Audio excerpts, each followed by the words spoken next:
Museum ini dibangun untuk mengenang perjuangan polisi istimewa. Setelah Indonesia mengproklamasikan kemerdekaannya, pasukan kepolisian ini menjadi satu-satunya badan yang diperbolehkan memegang senjata bersama Barisan Tentara Rakyat. Pasukan polisi ini berperan cukup besar dalam proses pelucutan senjata pasukan Jepang pasca menyerah kepada sekutu. Selain itu, pasukan ini juga memiliki peran cukup besar dalam melawan pasukan sekutu yang dikomandoi oleh Inggris. Monumen ini dibangun untuk mengenang perjuangan polisi istimewa. Setelah memproklamasikan kemerdekaannya, pasukan ini menjadi satu-satunya badan yang diperbolehkan memegang senjata bersama Barisan Tentara Rakyat. Pasukan ini berperan cukup besar dalam proses pelucutan senjata pasukan Jepang pasca menyerah pada sekutu. Selain itu, dalam peristiwa 10 November, pasukan ini memiliki peran cukup besar dalam melawan pasukan sekutu yang dikomandoi oleh Inggris. Dalam struktur dasar monumen ini terdapat beberapa relief berwarna keemasan yang mengisahkan perjalanan pasukan polisi istimewa dari awal terbentuk hingga perannya dalam pertempuran 10 November di Surabaya. Di puncak monumen terdapat ornamen kelopak bunga dengan kobaran api di atasnya yang dihiasi lambang Kepolisian Republik Indonesia. Di bagian tengah terdapat nama yang pernah menjabat sebagai Kapolda Jatim dan beberapa nama lain yang memiliki jabatan penting dalam Polri.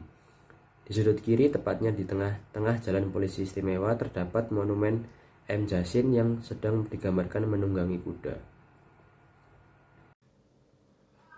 Selain rekam jejak sejarah yang terdapat di monumen ini, lokasi berdirinya Monumen Perjuangan Polri ini juga sering dijadikan sebagai tempat kumpul berbagai komunitas di kota Surabaya. Masyarakat sekitar juga sering untuk berjalan-jalan sambil menikmati suasana kota. Hal ini dikarenakan lokasi dari monumen ini dikelilingi oleh sebuah taman kecil dan juga apabila malam datang akan terang benderang dengan berbagai lampu hias.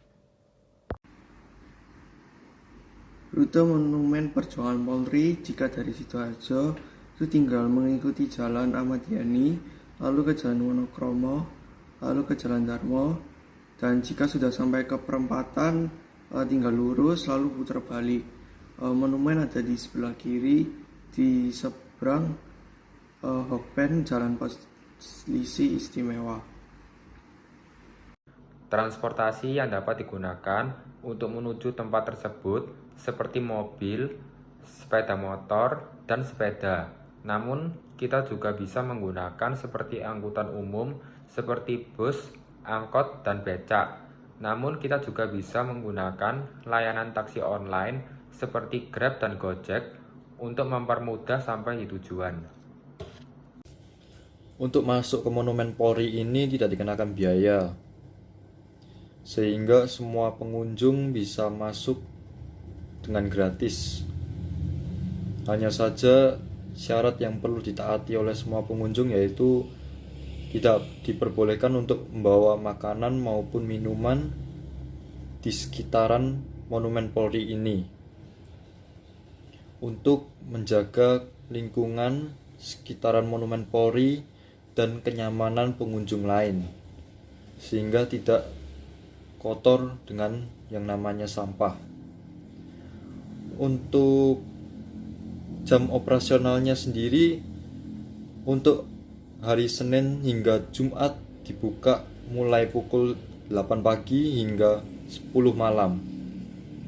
Untuk hari Sabtu dan Minggu dibuka mulai pukul 8 pagi hingga 12 malam.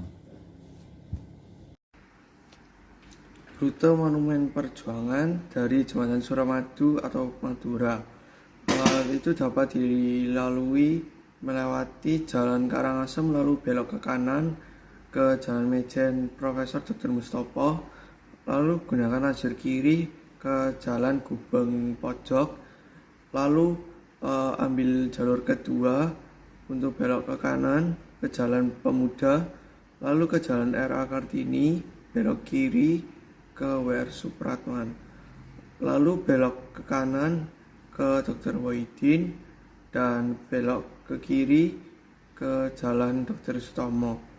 Monumen berada di sebelah kiri.